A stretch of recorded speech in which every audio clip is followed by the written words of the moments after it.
You ask Tiger to solve. This deals with linear equations with one unknown.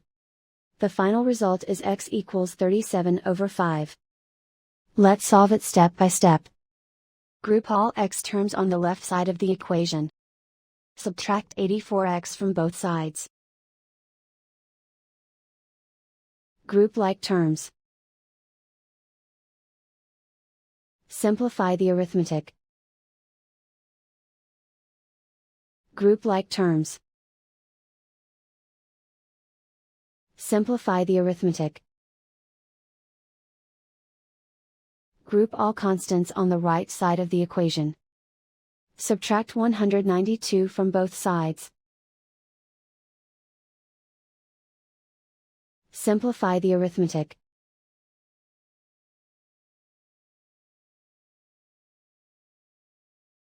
Isolate the x. Divide both sides by -60.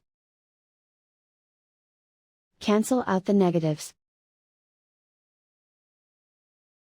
Simplify the fraction.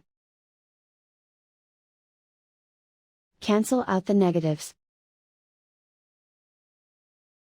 Find the greatest common factor of the numerator and denominator. Factor out and cancel the greatest common factor. And so the final result is x equals 37/5.